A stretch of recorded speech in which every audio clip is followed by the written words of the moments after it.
Have you ever watched a hero fall, not because he failed, but because the system betrayed him? A loyal K-9 officer ripped from the force, framed by the very man he once called brother. A dog who refused to forget. A woman who risked everything to uncover the truth. And a silent recording that would shake an entire city. This isn't just a story of justice. It's about heartbreak, sacrifice, and the kind of loyalty that only God could write. If you believe that God still speaks through love, faithfulness, and the things we least expect, watch this story to the end. And if your heart is touched, please comment Amen below this story. Please click the subscribe button so I have the motivation to send you more interesting stories. Thank you very much for that. The sky outside the Hennepin County Courthouse was the same shade of slate as the concrete beneath Jake Morrison's boots. A chill wind twisted through the narrow alleyways and parking lots, brushing past rusted newspaper bins and flickering street lamps. Inside Courtroom 3B, however, there was no wind, only stillness. Heavy and waiting like breath held too long. Jake stood tall despite the chains around his wrists. He was 41, with square shoulders and a quiet, steady gaze. Years in law enforcement had sculpted his body with lean muscle and endurance, but there was no arrogance in his posture, only the weariness of a man who had carried duty like a burden rather than a badge. His light brown hair had begun to gray at the temples, and beneath his eyes, faint creases marked sleepless nights. His uniform, now replaced by a simple collared shirt and navy slacks, had once commanded respect across the Minneapolis Police Department. But today, no medal or reputation could save him. He was not Officer Morrison here. Just inmate #47732 to be. 15 years of service. Dozens of lives saved. Hundreds of arrests. And now, convicted of evidence tampering and conspiracy in a case involving a murdered narcotics informant and a missing stash of heroin. The prosecution claimed he'd withheld crucial files and misled the department. But Jake knew the truth, and it wasn't the story told in court. Evidence had been planted. Testimonies manipulated. Someone high up wanted him gone. Judge Elwood Tremblay leaned forward from the bench, his voice as cold as the marble gavel he gripped. Jacob Allen Morrison, this court finds you guilty on all counts. You are hereby sentenced to 20 years in the state penitentiary, without the possibility of parole for the first 10. May justice be served. A collective murmur rose from the gallery. No gasps. No protests. Just quiet disbelief. Jake didn't flinch. He stared at the floor, jaw clenched so tightly the muscles trembled. There was no family in the courtroom today. His parents had passed years ago, his ex-wife had vanished into a quiet suburb with their daughter, and most of his former colleagues had disappeared like shadows at sunrise the moment the indictment dropped. But at the far end of the courtroom, beneath the oak-paneled gallery benches, sat a single figure, calm, poised, and silent. Ranger, Jake's K-9 partner of 7 years, sat still, his intelligent amber eyes fixed on the man in cuffs. Ranger was a large German shepherd, 5 years old, with a deep russet coat tinged with gray across his snout and shoulders. His build was powerful but agile, over 80 pounds of trained precision and loyalty. Unlike most K-9s, Ranger was known for his extraordinary emotional sensitivity. He could detect tension in a room like a barometer sensing a storm. And now, his ears were drawn slightly back, tail still, breathing steady, but watching. Always watching Jake. The bailiff approached, chain jangling, preparing to escort Jake away. Jake lifted his head, not defiant, just resolved, and turned toward the bench. "Your Honor," he said, voice hoarse from disuse, "before I go, I have one request. One last request." The courtroom stilled. He paused. His voice cracked. "Please, let me say goodbye to my dog."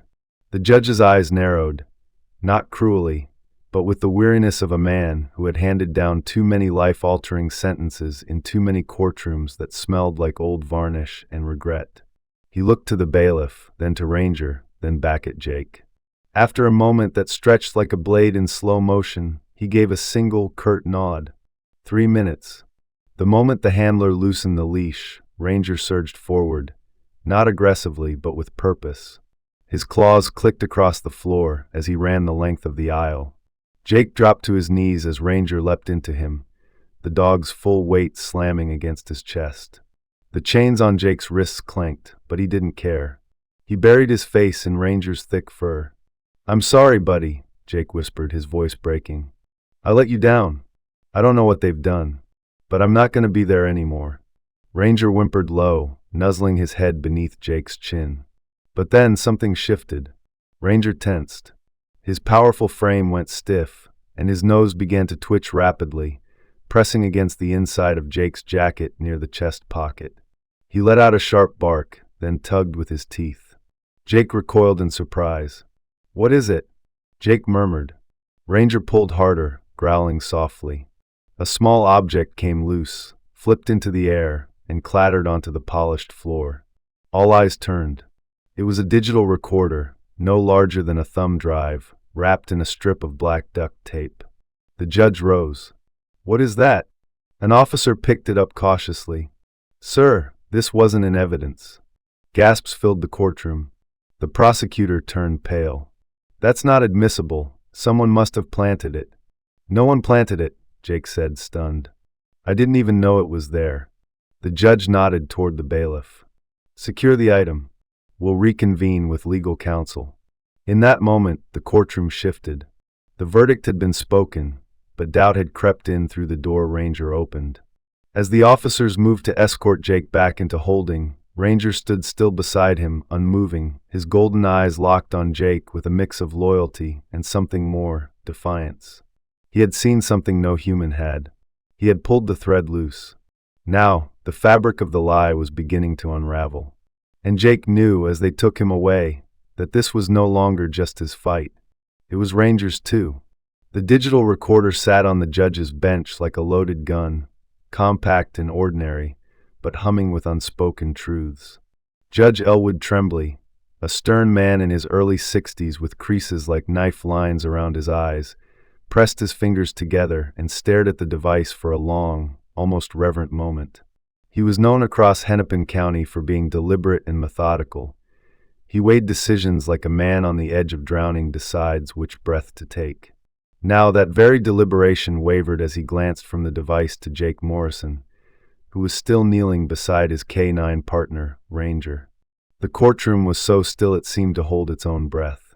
Ranger remained alert, standing squarely beside Jake with ears high and eyes laser-focused, not on the judge, not on the recorder, but on a man sitting to the right of the prosecution bench. Captain Doyle Harper, mid-50s, silver hair combed back with military precision, sat rigid in a gray-tailored suit. His eyes, cool, pale blue, gave nothing away, but the tightness around his jaw did.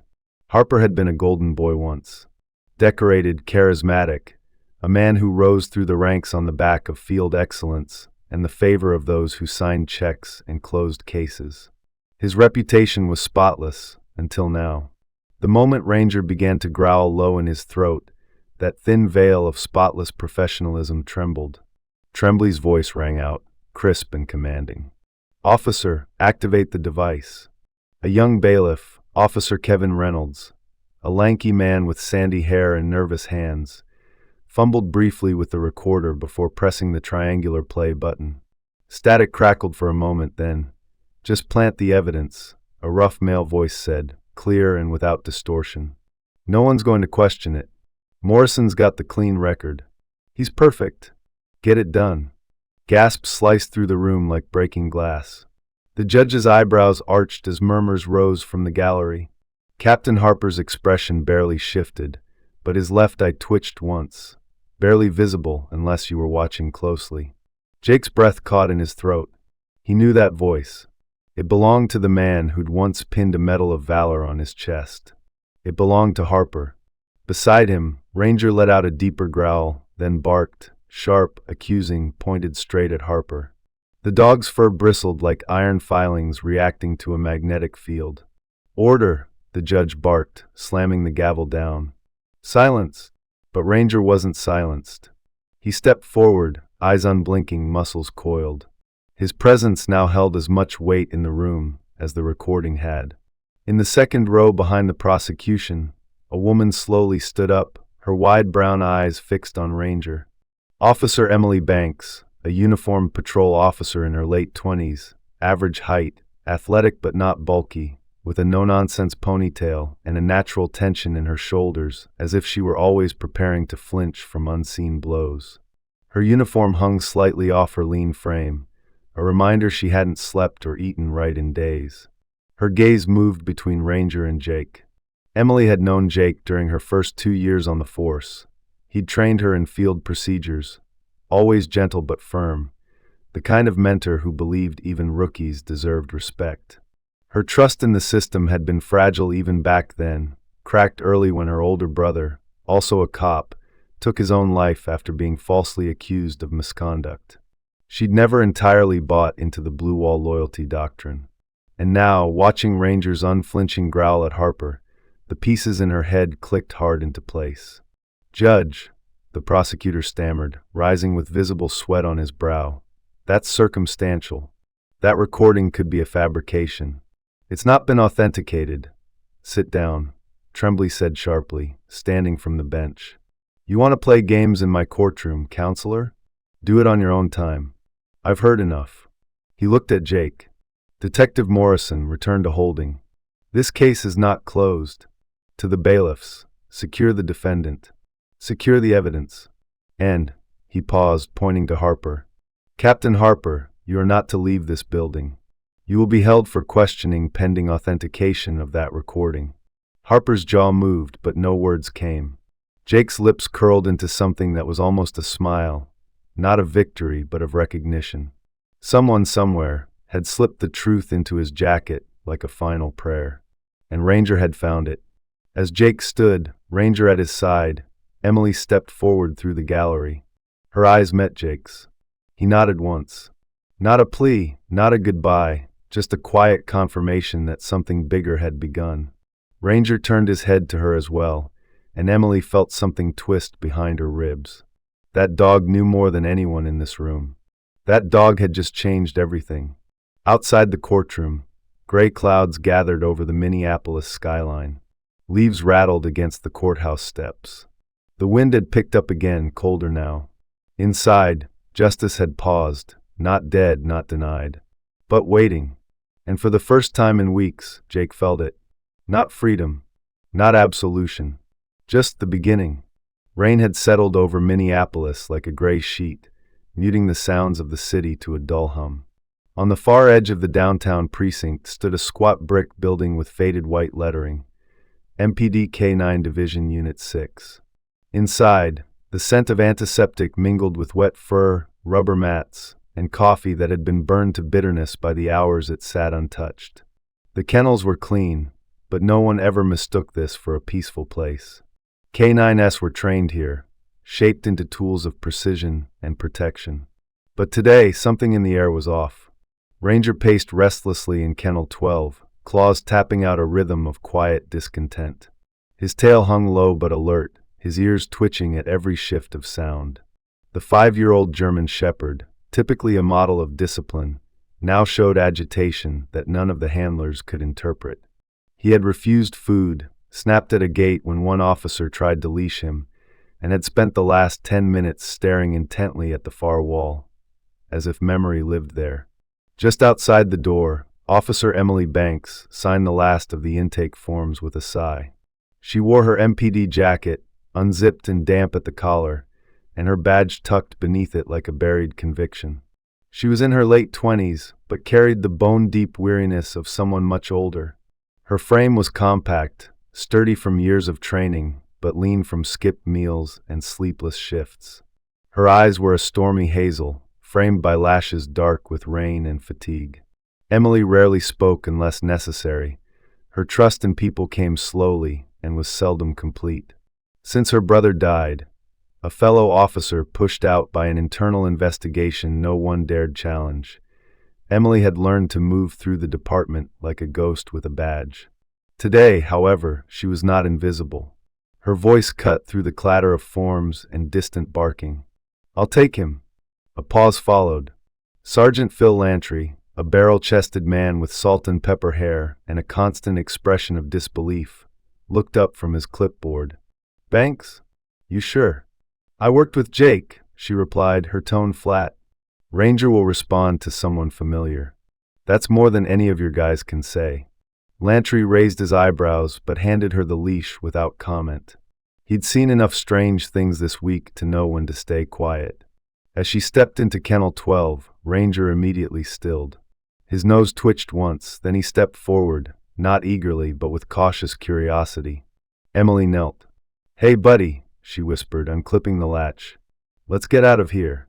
Ranger followed her out without protest, though his gait was tight, measured, like a soldier returning to familiar ground now littered with mines. Emily led him through the precinct's side hallway toward the back lot, but halfway down the corridor, Ranger stopped. His head turned. He sniffed sharply, then began pulling, gently, insistently, toward the old evidence storage wing. Ranger? Emily frowned. What are you doing? The dog didn't answer, of course, but he didn't stop either. He reached the metal double doors and sat, pawing once at the base. Emily hesitated. That wing had been closed since the renovation, mostly used now for overflow and cold case files.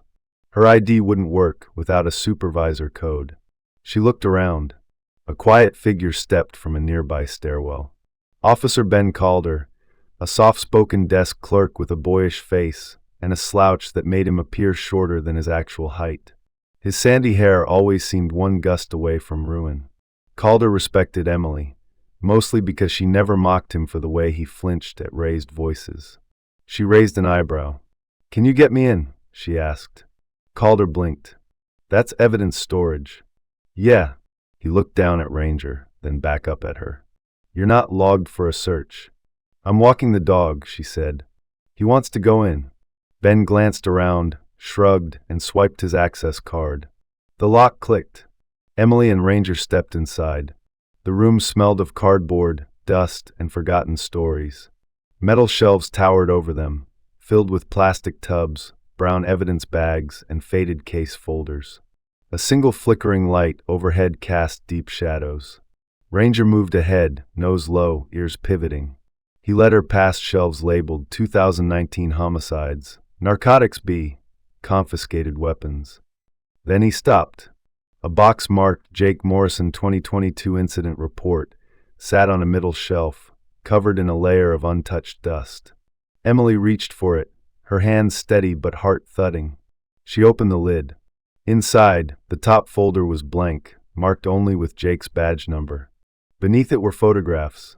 One showed Jake beside a civilian suspect, dated 1 week before the supposed evidence went missing. Another showed Captain Harper in a private meeting with the same civilian, time-stamped just 2 days later, at a location that had never appeared in the official report. There was also a piece of paper, a map scrawled with Harper's initials and red-circled addresses across northeast Minneapolis. This wasn't just misfiled paperwork. It was a breadcrumb trail. Emily's breath caught. Jake was right.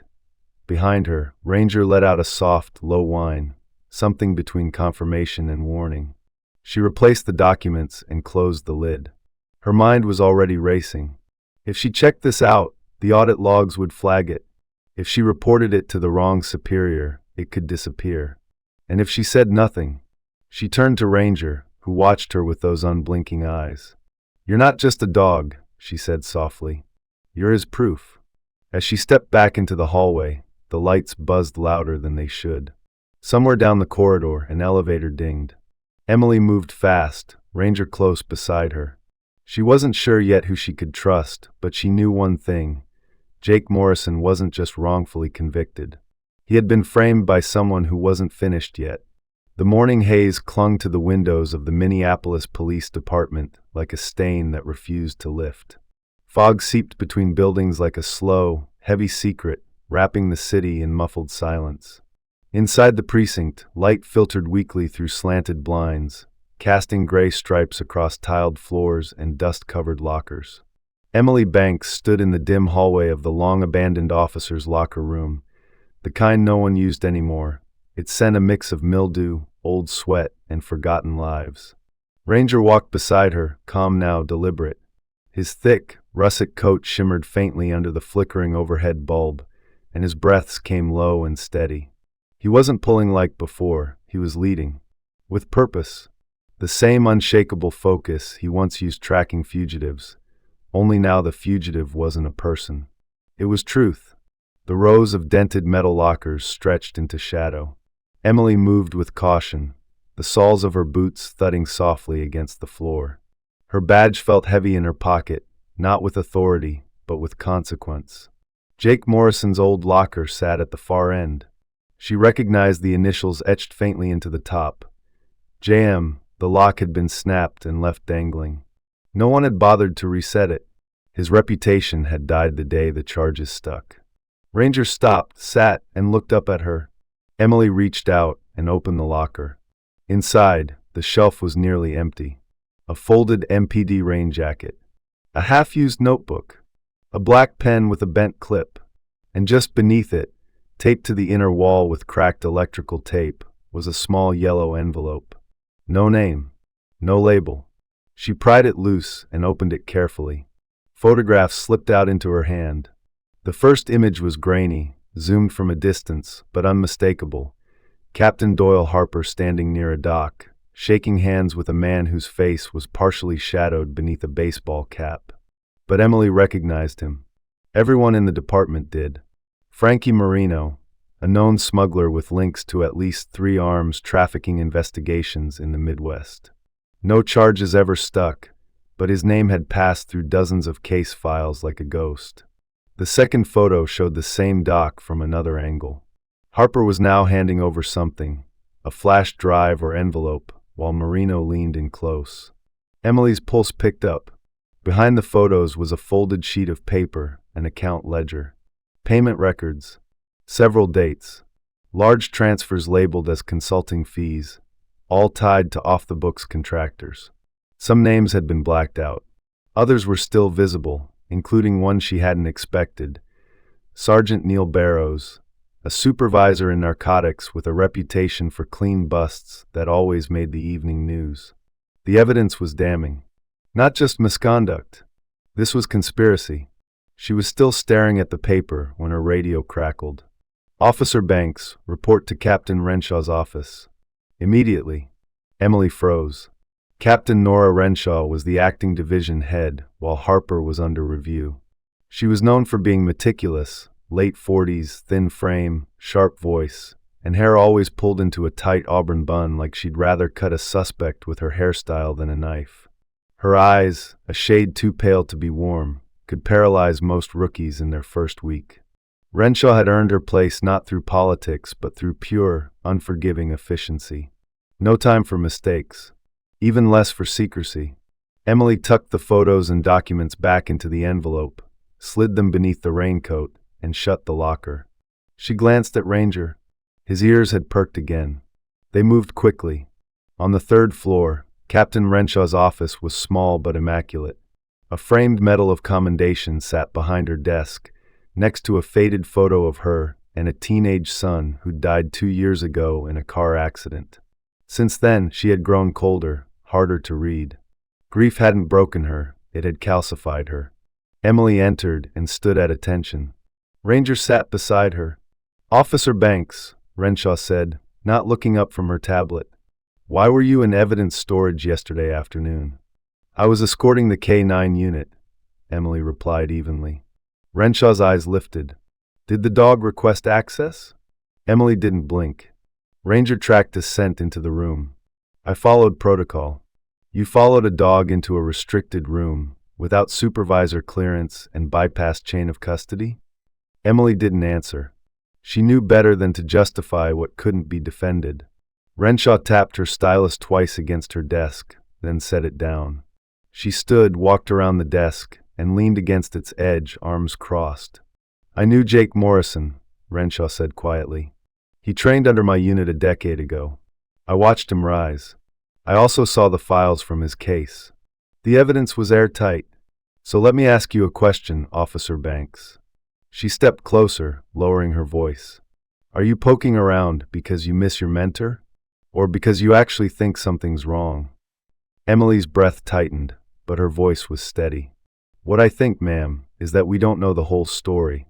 Renshaw studied her for a long moment, then returned to her desk.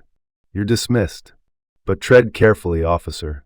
Loyalty and curiosity are different things. One will keep you employed. The other might not."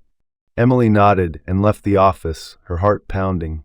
Back in the locker room, she retrieved the envelope, this time slipping the most critical documents, the photos and ledger, into a small waterproof pouch in her jacket. She drove across the city under a sky that looked like bruised steel until she reached a stone building just off Hennepin Avenue, the chambers of Judge Elwood Tremblay. She didn't call ahead. The clerk, a balding man in his 60s named Marvin, raised a brow when he saw her. "Can I help you?" "I need to speak with Judge Tremblay regarding the Morrison case." Marvin studied her. Then without a word, he picked up the phone. 5 minutes later, Emily sat across from the judge in his private office. The room smelled of old leather and pine oil. Books lined every wall, many bound in red and gold, none newer than 20 years. Tremblay wore his robe open now over a charcoal vest. He looked tired but attentive. "I brought something," Emily said, placing the pouch on his desk. The judge opened it. He stared at the first photo for a long time. Then the second. Then the payment records. His fingers drummed once against the desk. "Where did you find these?" he asked. "Locker room. Belonged to Morrison." Tremblay folded his hands. "You realize that bringing this to me directly instead of the department may be considered a breach."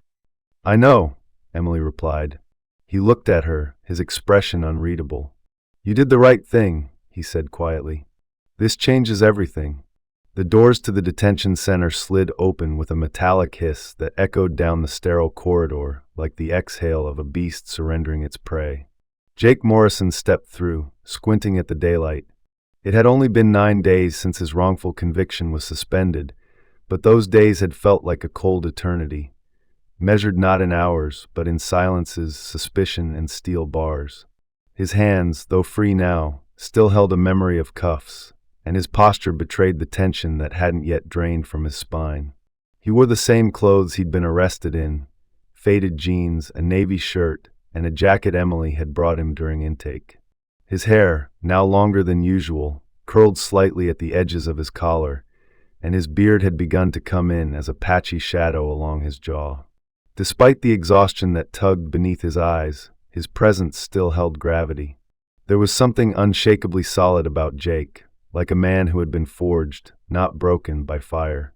Waiting outside, leaning casually against an unmarked cruiser, was Emily Banks, arms crossed, lips tight, but her eyes, stormy hazel as ever, were filled with something rarely seen in this city: belief. Beside her, tail already swaying in anticipation, stood Ranger. The dog recognized him instantly. He didn't bark. He didn't leap. He walked forward slowly, ears forward, gaze locked on the man who'd once been his whole world. As Jake knelt, Ranger pressed into him with the full weight of 5 years of bond, nostrils flaring, tail wagging gently against Jake's side, and a low, contented whine rising from his throat. "I missed you too, boy," Jake whispered, eyes stinging. "We've got a lot of work to do." Emily cleared her throat. "You're not out of the woods yet, but the judge is calling for a formal review. They can't hold you on a tampered conviction." "We bought time." Jake stood and nodded. "That's all we need." They drove to Jake's home on the southeast edge of the city, a 2-story craftsman tucked beneath a canopy of thinning maple trees. The porch sagged slightly in the middle, and the fence had a section mended with old hockey sticks. Jake hadn't lived there since the arrest, and the mailbox still held days-old flyers from pizza chains and a half-folded electricity bill. Inside, everything was as he had left it, keys still on the kitchen counter, the scent of coffee long evaporated from the walls, and the silence, too sharp for a home. Ranger trotted in, sniffing the corners, tail high and cautious. Jake walked to the bookshelf near the fireplace, eyes tracing the spines of old police manuals, war memoirs, and a few dog-eared crime novels. "Feels like stepping into someone else's memory." Emily stood in the doorway, scanning the room without entering fully. "We don't have long. The department's probably already spinning this. Once Harper catches wind we're still digging, he'll make a move." Jake nodded. "He already did. He framed me." Ranger barked once from the hallway. Sharp. Intentional. Jake and Emily rushed toward the sound. Ranger was standing in the corner of Jake's bedroom, pawing gently at the base of a cedar chest. Jake knelt and opened it. Inside was a pile of old notebooks, receipts, and folded maps. Ranger sniffed one notebook and nudged it out with his nose. Jake opened the book. His own handwriting stared back, entries scribbled in frustration, dated more than a year prior. March 4th, 2022. Harper met with Marino again. No call log. No paperwork. Something's not right. March 12th, 2022. Anonymous tip about clean busts being rerouted. Narcotics going missing. Barrows involved. April 2nd, 2022. Asked IA about Harper. 2 hours later, I get reassigned to desk duty. They're watching me. Emily's eyes widened. You were documenting him long before the arrest. Jake nodded. I didn't have proof, and I couldn't trust anyone, not after what happened to Martinez. He paused. You remember her? Emily nodded. Transferred to traffic, 3 years of silence after she filed that complaint. Jake turned a page. If we tie this to Marino, we can break it open. But we need one more thing. Emily narrowed her gaze. Money trail? Jake closed the notebook and looked at her. Or the person hiding it. Outside, Ranger gave a short huff, then moved to the front window watching the street. He didn't bark, but his ears lifted, alert. Jake followed his gaze. Nothing seemed amiss, but his gut tensed. Someone's already watching, he muttered. Emily sighed. Then we moved fast. They agreed to meet with the judge that evening to deliver the notebook and begin mapping out the next steps. But in that quiet moment, as Jake scratched behind Ranger's ear and looked around his old home, a thought took root, not of revenge, not even of redemption, but of resolve. They had tried to bury the truth, but he had Ranger, and the truth had teeth. The rain returned that night, not in sheets or thunder, but a whisper, thin rivulets trickling down the sides of Jake's windows, like the city itself was trying to keep secrets. The house smelled of damp wood and cinnamon from a long-forgotten candle Ranger had knocked off the shelf. Outside, only the street lamp across the road still flickered through the fog, casting long shadows that moved when no one did. Jake sat hunched over his dining table, the edges stacked with old reports, printouts, and folders smuggled out from the precinct's archives. A corkboard now leaned against the wall, hastily pinned with red thread connecting photographs, pay slips, and officer rosters. On the table beside his elbow lay the notebook Ranger had unearthed, its pages dog-eared, smudged, but still legible enough to expose a pattern that no one else had dared see. Across from him, Emily Banks scrolled through a digital roster of officers formerly under Harper's direct command. Her brow was furrowed, a pen between her fingers, tapping steadily. She had removed her jacket hours ago and rolled up her sleeves. The fabric of her blue shirt was slightly wrinkled, and her normally tight ponytail had loosened into disheveled strands. We need help, Jake muttered. Real help. Not just us sneaking around and hoping this wall of string gives us something solid. Emily looked up. You want a task force? You were just in a cell last week. No, Jake replied. But maybe someone just outside the system. Someone with nothing left to lose. That was when he thought of Marcus Lane. Lane had been a detective once, 5 years ago, before Internal Affairs targeted him for tampering with gang evidence, a charge that was later dismissed, but not before his reputation was gutted. Now he worked nights as a security consultant for private firms and spent his days building custom motorcycles in a warehouse off East Lake Street. He was in his early 50s, bald with a neatly trimmed beard, dark skin weathered by stress and sun, and an eye for detail that never dulled. Jake remembered him as a man who had spoken softly, but never without weight. Lane had walked away from the force, not because he was guilty, but because no one fought to keep him. Jake dialed. The call was short. A time. A place. No explanations. Lane agreed with only 2 words. Bring proof. They met the next morning in the back of Lane's warehouse. The air smelled of gasoline, oil, and steel. A radio played low jazz in the background. Lane stood beside a half-built Yamaha, wiping grease from his hands. "You look like hell," Lane said with a half-smile. "You should see Harper," Jake replied. Introductions were quick. Lane listened while Emily laid out the documents, the signatures, the pattern of altered case files, all of them signed off by Harper. He didn't speak until she finished. "I knew Harper was slick," Lane finally said. "But not this deep." Jake leaned forward. "We found a secondary pattern. Officers who tried to question these cases, they're gone. Either fired or reassigned." Emily tracked 17 names, all under disciplinary review within the last 3 years. Lane's eyes narrowed.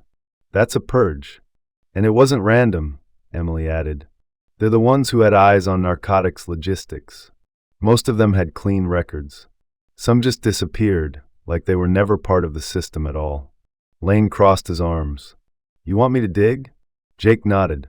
"You still have access to the security clearance logs, the internal inquiry database?" "I know where to look," Lane said.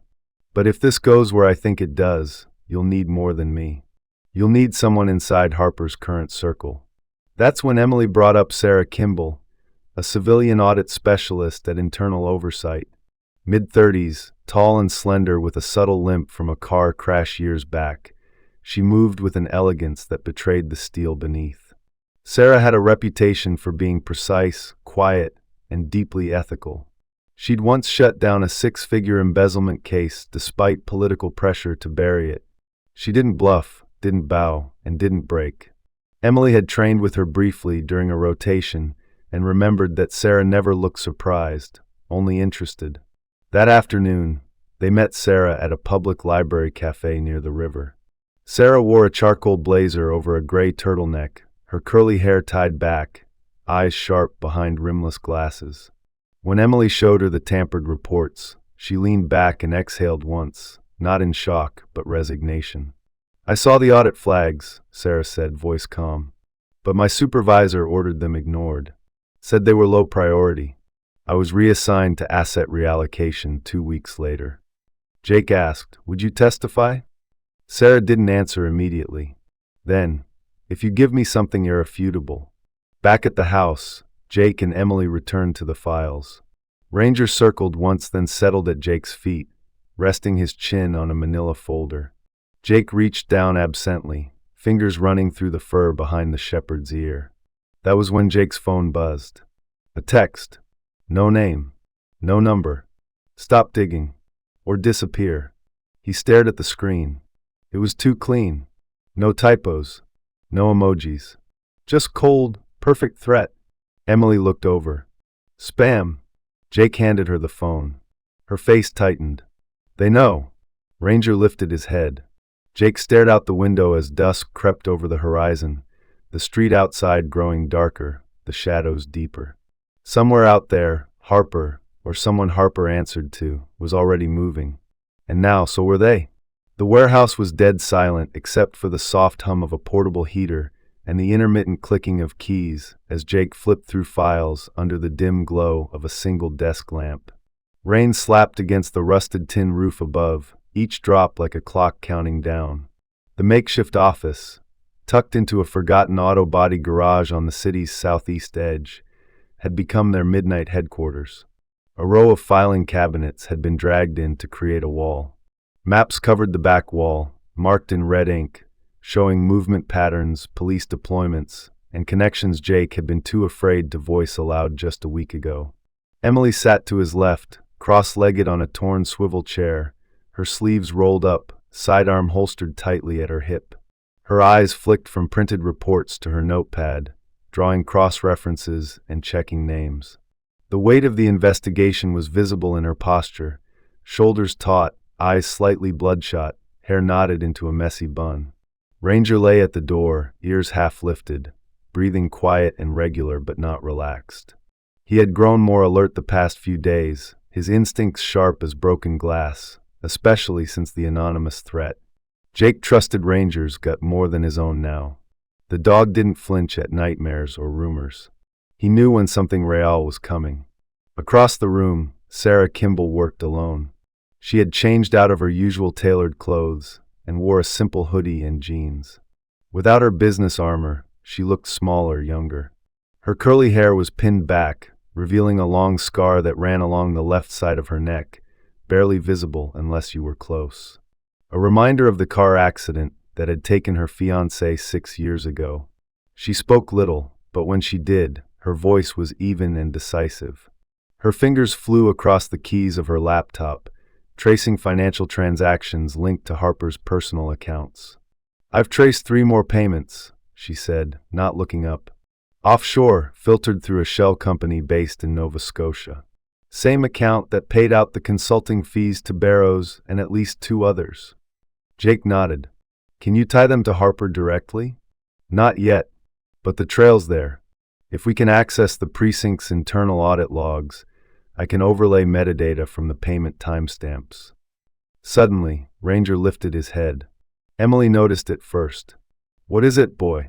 Ranger stood slowly, ears upright, nose twitching. A low growl rumbled from deep in his chest. Jake was already rising, reaching for the Glock resting beneath a stack of paperwork. The silence turned brittle. Then they heard it. A crunch. Faint. Gravel under boots. More than one. Jake whispered, "Kill the lights." Emily moved instantly. The lamp died. Sarah pulled her laptop screen closed. Ranger crouched, muscles coiled. The first shot shattered the glass panel near the ceiling. Shards rained down, and the team ducked as a second bullet embedded into the filing cabinet behind Jake. They were under attack. Emily dove behind the overturned desk as Jake returned fire. 2 quick rounds at the direction of the muzzle flash outside. He caught sight of shadows moving past the front window. At least 3. Possibly 5. Well trained, no shouting, just movement. "Rear exit," Jake shouted. Sarah grabbed the duffel bag containing the documents and hard drives while Emily covered her with precise fire. Ranger snarled and lunged as the door burst open, slamming into a masked assailant. The man screamed as Ranger clamped down on his forearm, dragging him down before Jake put a clean shot into the attacker's shoulder. "Go!" Jake bellowed. They bolted through the narrow back hallway, barely wide enough for 3 people to run shoulder to shoulder. Ranger limped slightly but didn't slow. The emergency exit groaned open, and they burst into the alley, breath clouding in the cold air. Rain poured harder now, turning the pavement slick. Emily fired behind them, grazing another attacker who had followed. They didn't stop until they reached the car parked 2 blocks away under a broken streetlight. Sarah jumped in back, Ranger beside her, still alert despite blood on his left foreleg. Jake took the wheel. Emily slid into the passenger seat, already calling an encrypted number. "Where to?" she asked as Jake peeled out into the rain-slick street. Jake glanced in the rear view. The cabin. The drive took 40 minutes. They avoided highways, weaving through back roads and small-town streets. Ranger rested his head on Sarah's lap, panting but silent. She pressed a towel from the glove compartment against his leg, whispering gently to him. For someone who had spent most of her life behind spreadsheets and courtrooms, Sarah's calm in the face of chaos was striking. The cabin sat hidden in the northern woods, an old MPD K-9 training site decommissioned years ago. Jake had come here for isolation back when training new dogs. No cameras, no neighbors, only pine trees and a creek that ran dark through the back. They arrived just before dawn. The rain had stopped, but mist hung heavy in the air. Inside, Jake lit a small wood-burning stove while Emily checked the perimeter. Sarah laid out the documents on the table and began sorting them again, her laptop humming back to life. Ranger lay near the fire, still alert but clearly in pain. Jake knelt beside him. "You took one for the team, huh?" He gently cleaned the wound with antiseptic and wrapped it in gauze. Ranger winced but didn't growl. Instead, he leaned slightly into Jake's hand, eyes closing for a moment. "We're safe for now," Jake said, glancing at Emily. "But they know we're close." She nodded, rubbing the back of her neck. "They're not just protecting Harper. This is bigger than him." Jake looked out the window, where the forest whispered and waited. Then he said, more to himself than to anyone else, "And we're not running anymore." The morning light filtered through the pine canopy above the cabin in delicate streaks, illuminating the frost-lined grass and casting long, cautious shadows along the porch. Inside, the cabin smelled of wet wood, burned coffee, and adrenaline. Papers were spread across the table like a battlefield map, red circles and underlined notes pointing to one name. Again and again. Jake sat by the window, his jaw tight, one eye always glancing toward the treeline. His clothes were still damp from the escape, but his mind was sharp, racing through everything they had uncovered since the first spark of doubt. Next to him, Ranger lay curled near the fireplace, his injured leg elevated on a folded blanket. Though bandaged, the wound had slowed him little. His amber eyes remained fixed on the door. Even asleep, he listened. Emily leaned over a ledger on the far side of the table, flipping pages at a steady rhythm. Her hair was pulled back, face paler than usual under the soft glow of the kerosene lamp. Across from her, Sarah Kimball adjusted her laptop and clicked through spreadsheets with mechanical precision. Though she hadn't slept in almost 30 hours, her focus hadn't wavered. "We're missing something," Sarah muttered, dragging her finger along the screen. "The payment patterns match, but the transactions never go to Harper directly. Every transfer ends with an entity called AR Strategic Holdings." Jake looked up. "The initials again." Sarah nodded. "It's not just a holding company." I dug deeper. "It's tied to property development grants, police foundation funding, and state-level campaign contributions. It's been flying under the radar because it's technically legal, but the connections are anything but." Emily furrowed her brow. "Do we know who owns it?" Sarah clicked twice more, then turned the laptop toward them. The screen displayed a clean white web page with gold serif font across the header. AR Strategic Holdings Incorporated below it. A single board member was listed. Arthur Raines. Jake exhaled. The name felt like a stone in his gut. Raines had been a state senator for over a decade. Polished, respected, known for pushing aggressive criminal reform bills and making public appearances with police K-9 units. He had a perfectly sculpted image, mid-60s, tall, silver-haired, a soft southern cadence in his voice despite living in Minnesota since college. He wore patriotism like a second skin and posed for cameras beside rescue dogs and children with equal finesse. But behind that smile, there had always been whispers about campaign finances, about deals closed too quickly, about cases that vanished. "Harper was never the top," Jake said. "He was the middleman." Sarah nodded. "Raines funded Harper's initiatives for years. Police tech upgrades, tactical units, K-9 expansion programs. It all links back to AR. He's the money. The public shield." Emily leaned back, stunned. "He's untouchable. You realize that, right?" "No one's untouchable," Jake said. "Not when the right evidence hits the right place." Just then, Ranger's ears twitched. He lifted his head slowly, nose twitching toward the back wall. A second later, he stood fully, no bark, no growl, just pure tension radiating from his frame. Jake froze. "Ranger?" The dog stepped forward, limping but focused, and let out a low, rumbling bark toward the window facing the back of the cabin. Sarah got up carefully. "What's out there?" Jake motioned for silence. He moved toward the window slowly, raising the curtain just enough to peer through. He saw nothing, but that meant little. The forest was quiet, too quiet. No birds, no wind, no rustling branches. That eerie stillness that came before something broke. Emily already had her sidearm in hand. "We need to prep fallback." Jake turned to Sarah. "Secure the drive. Everything on Raines. If they're coming, it's for that." Sarah nodded, already stuffing the external drive and folders into a waterproof case. Jake took his rifle from under the cot, checked the chamber, and positioned himself near the front door. Emily locked the back window, eyes scanning the perimeter with every breath.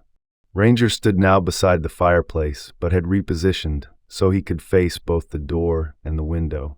His stance wasn't defensive. It was protective. "Jake," Sarah said quietly, "if we don't make it, we'll make it." "No," she said firmly. "If we don't, what we found can't die here. There's a reporter. Name's Aileen Merritt. Works freelance, specializes in political corruption. She's been trying to take down Raines for years. I met her once. She's the real thing." "Where is she?" Sarah passed him a slip of paper with a burner number. She's off-grid right now, but she checks that line once a day. Jake pocketed the number. Then we get this to her. No matter what. Just then Ranger barked, sharp, piercing. Everyone jumped. Movement outside. A twig snapped. Then another. Jake raised his rifle. Get down. Emily slid behind the couch, aiming toward the back hallway. Sarah huddled near the stone wall, clutching the drive. Ranger growled again, his gaze unwavering toward the trees. Then, silence again. Minutes passed. Still no breach. No gunfire. No shadows. Eventually the tension cracked, but not the air. Whoever had approached had either retreated or was waiting. Jake lowered the rifle slightly. They know we're here. Emily nodded. And they're not in a hurry. They want us scared.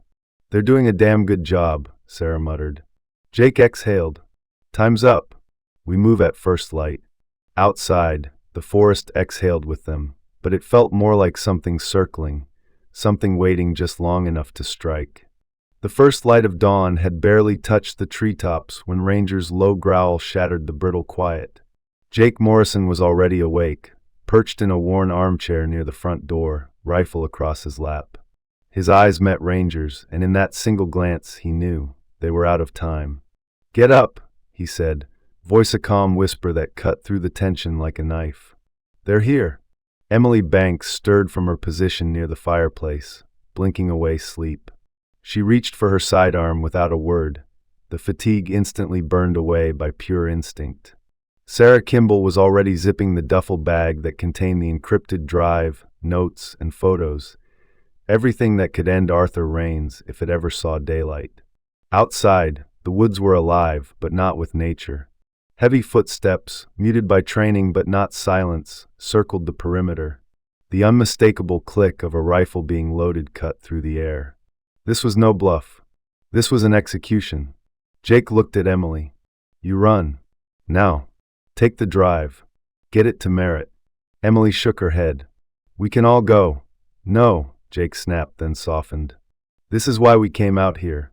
If they take this place, they don't get all of us. Sarah grabbed Emily's wrist. He's right. We're the only chance this gets out. Emily hesitated, her eyes flicking between Jake and Ranger. Then, with a curse under her breath, she nodded and slung the duffel over her shoulder. Ranger stood now, bracing himself despite the pain in his leg. His side was still wrapped, but the bandages had darkened. He limped to Jake's side and gave a sharp bark, ready. You stay with me, buddy, Jake said, rubbing the dog's neck. One last shift. Emily gave Ranger a long, wordless look, then slipped out the side door with Sarah, disappearing into the forest just before the first shot cracked like thunder. The window shattered inward. Jake ducked and fired back, dropping to his belly and rolling toward the far wall. Ranger followed, low and silent despite the blood staining his fur. 3 men in dark tactical gear surged toward the cabin, faces obscured by balaclavas, movements too professional to be amateurs. Mercenaries, not police. Not thugs. Killers. Jake fired again, 2 rounds into the shoulder of the lead attacker. The man dropped.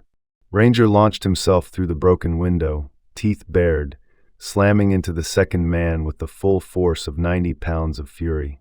The third man raised his rifle. Jake's bullet caught him clean in the chest. Outside, Ranger fought like a beast possessed. The man he'd tackled screamed as teeth sank deep into his forearm. But then a 4th figure emerged from the trees, this one armed with a shotgun. Jake's heart stopped. The shot fired. Ranger yelped. No! Jake bellowed. Ranger stumbled back, legs buckling. He collapsed just at the edge of the doorway, blood soaking into the earth beneath him. Jake sprinted out, firing with everything he had left. The man with the shotgun dropped, but not before reloading. Jake dove behind the stack of firewood, heart pounding like a war drum. A sharp pain flared in his side. He'd been grazed. But he didn't stop. He couldn't. Ranger, he called. A whimper. Not dead. Jake crawled toward the doorway. The ground beneath him was wet, not just with rain, but blood. Ranger lay there, panting heavily, one leg twitching. His chest rose and fell in shallow bursts. "Hang on, boy," Jake whispered, dragging him inside. He laid the dog down near the hearth and pressed his hand to the wound. "You did good. You held the line." Ranger tried to lift his head but couldn't. Instead, he reached his paw forward, toward the door, and placed it on the threshold, as if trying to guard it still. Jake wiped the blood from the dog's face. "You're the bravest damn partner I've ever had." Outside, footsteps again. More this time. Reinforcements. He had no bullets left in the main magazine. Only one in the chamber. Jake pulled Ranger against him, one arm around the dog, the other gripping the rifle. And then headlights. Blinding. Engines roaring. A black SUV tore through the trees, horn blaring. The mercenaries scattered just as the SUV skidded to a halt, and a voice shouted, "Morrison, drop your weapon. It's us." Emily. She and Sarah had circled back.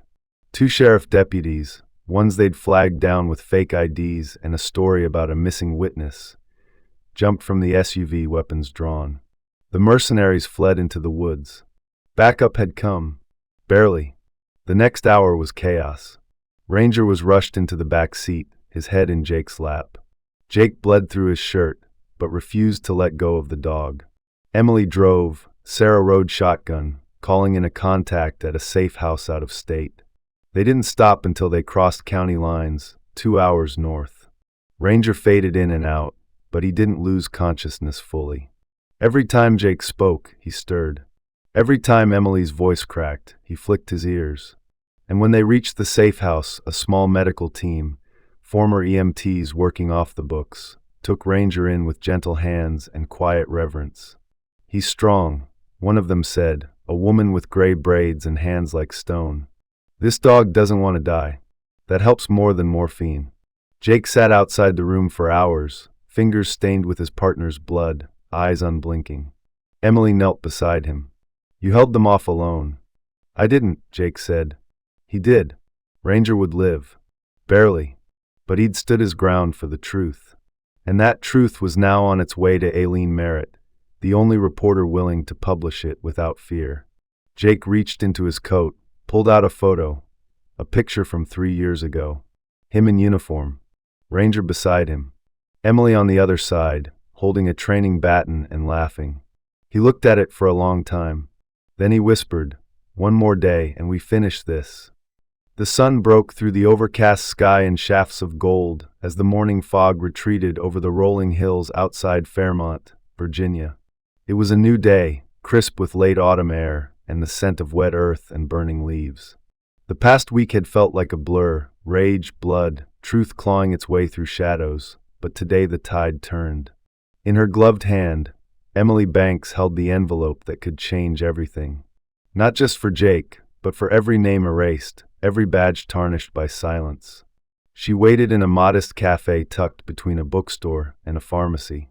At a corner table, facing the door with a coffee steaming in her cup, sat Aileen Merritt.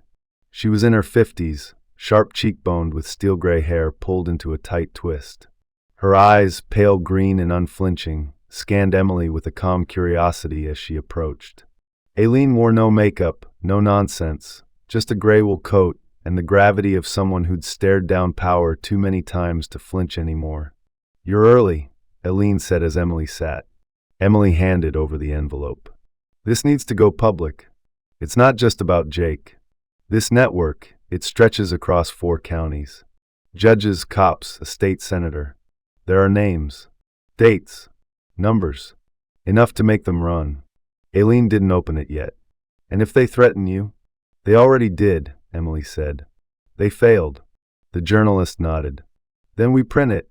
What followed in the next 72 hours was nothing short of a political earthquake. By Tuesday morning, the front page of the Ledger carried the headline, "K9 uncovers truth inside the network of corruption tied to Senator Raines." Photos showed documents, internal memos, signed bribe trails, and a timeline of false arrests stretching back a decade. The article named names: Captain Doyle Harper, the disgraced head of narcotics in the county; Senator Arthur Raines, the politician with the polished smile and rotting soul; 4 high-ranking officers and a judge who had covered it all up. By Wednesday, Harper and Raines were arrested. Their mugshots broadcast across national television. Citizens flooded courthouses, demanding investigations into old cases. Families reunited with sons and daughters who'd been falsely imprisoned. Inside a courtroom heavy with the scent of ink, fabric, and old wood, Jake Morrison stood again, but this time on the other side of the rail. The judge, a middle-aged man with a clean record and soft eyes, cleared his throat.